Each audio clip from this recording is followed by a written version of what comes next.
Hey, my brother. Welcome from Odessa, Ukraine. And I gotta share so much with you, but I gotta ask you a question. What are you doing anyway? And I posed this question, it was actually posed to me as I was talking about my adventure in coming to Ukraine, why I've been doing all this. And I'll do a little bit more talking on this topic. But as I got into the craziness of this, I mean, I'm self-evaluating, and because I'm living in it, it's, I guess as you say, it's my life. There you go, my Bon Jovi song, it's my life. And it's like burning the boats, having adventure, new experiences, asking the question, then why not? And then this brother posed the question back to me. He goes, well, all these guys out there who are going to watch this video got to ask themselves, well, why are any of us doing anything anyway? And it's a haunting question.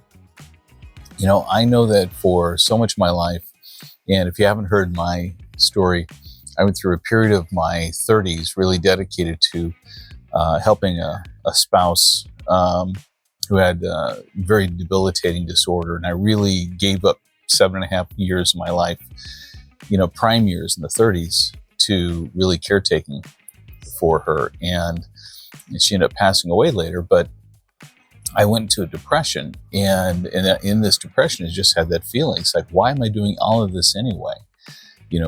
And coming out of it, I had such relief of the emotion, such relief after the depression. And I got to tell you honestly, prior to that, I'd been kind of cynical about depression. I thought it was like, well, just positive mental attitude, get yourself out of it. And I learned, so I have empathy.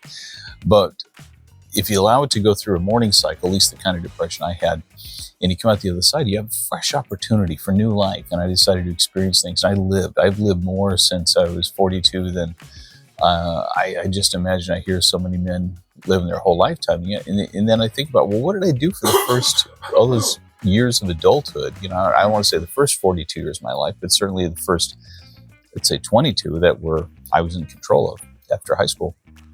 And the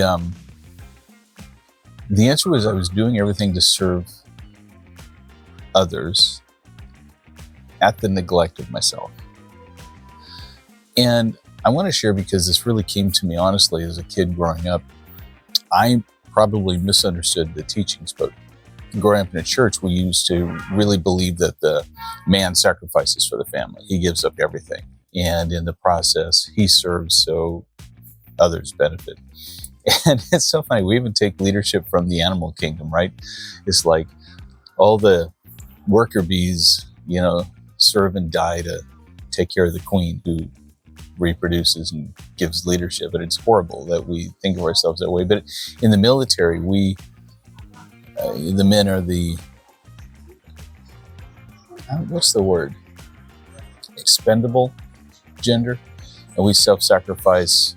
We care and protect for our tribe, our civilization, our culture. And in the modern day, we have a different opportunity where we can protect and provide, but also live fully.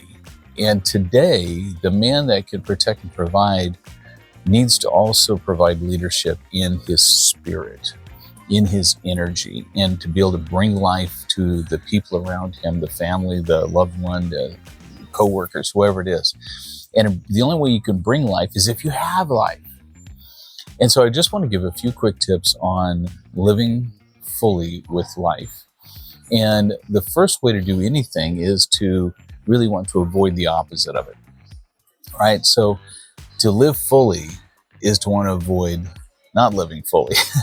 What does that mean? Boredom, doldrums. It means the agony of sameness,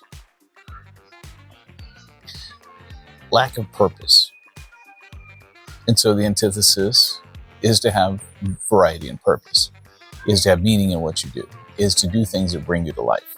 Now, the crazy part was when I came out of my depression, I had this sense of awakeness, and I just wanted to live now. And so I started saying yes to everything. I was the yes man. First thing I said yes to was a fishing trip on the Amazon River with the company I was representing. And I was like, I hadn't been out of the country at all in 22 years. I'd had no adventure. I'd been driving white minivans. And the first thing they want me to do is travel to Brazil and go on the Amazon where everything wants to eat you and kill you to go fishing.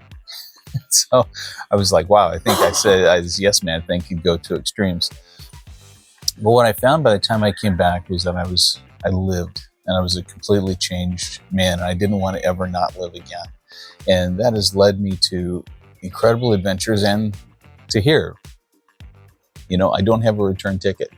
And granted, it's winter. And most of you are saying, it's a freaking war zone too. I get all that. I've had good people advise me my chances of getting blown up with any kind of military interaction are very small. The resilience of the human spirit's incredible. People here want to live and be happy. And so much of life is as normal as they can make it. The exceptions about it, every other day we'll hear an air raid siren, and we will have about 2 hours of power out about every other day.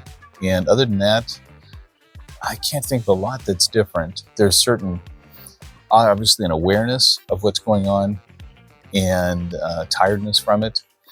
And it certainly weighs on the women, which I'll tell more about dating and all that stuff later. I think the first step to feeling alive is to make sure we always feel alive and not want to get into a rut and not want to live purposelessly. So I think that's the first thing I would say. The second thing is create an awareness. I'm going to be open now.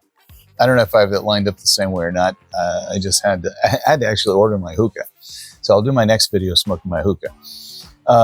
But the second thing is just to have a desire. Once you have an intention, I want to feel fully alive, and you emotionally feel that I have to do this. I have to feel alive. I can't be stuck anymore. Your reticular activating network, your subconscious goes to work. Even in your spirit, you become open to new things that you didn't even see before. You would have walked right past them.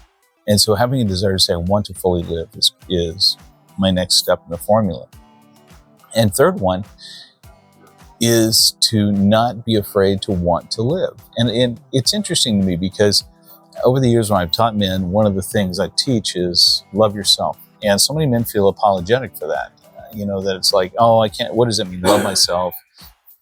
But the truth is, like I said, if you want to be a life-giving creature, a life-giving being, bringing that life energy to the world, you have to have life. And so first of all, you have to feel yourself, like in the airlines thing, right? Put the mask on yourself first before you help somebody else. And so it comes all the way down from the simplest things, like finding your happy place. What does it take to make you feel happy? Keeping yourself in a positive zone. The most important task you have is to encourage yourself always and daily. Keep yourself in that mental space. The second most important thing you have is be doing things that fire you up. I love doing these videos and it fires me up. And now I'm settled and I have a place. Would this be a great studio? I don't care the weather. This is such a great place. I might just make this my studio for a little bit and do some videos here. But it gives you a sense of like, I'm doing something for a reason. Now, on the other side of it, some guys are like, look, I'm just working a job. How is there any purpose in that? It's like, then put a mission on understanding what your real life is about. Your real life is not about working that job. Your real life is what you do outside of it. And it may be a girl you're pursuing. It may be a side hustle. It may be a hobby you have. It may be your church, maybe anything. And getting maid service is great. It's real. This is all real, bro. I'm just telling you. Is then you look at your job as something that finances your real life. That adventure you're looking forward to that's coming up, the things you're building your nest egg to buy your first house, whatever it is, your job finances your life. So get excited about the fact that put your effort and your energy into this, be excellent at it, because more excellent you are in your job, even if it works for somebody else, it'll produce the life that you're building and using it as a tool. And of course, if you have a business, find things in there that you love about it that get you fired up to keep it going and push the pedal. So anyway, that's my thoughts for today. Thanks for tuning in. More to come from Odessa, Ukraine, as these holiday times are coming upon us. And look forward to talking to you soon, my brother.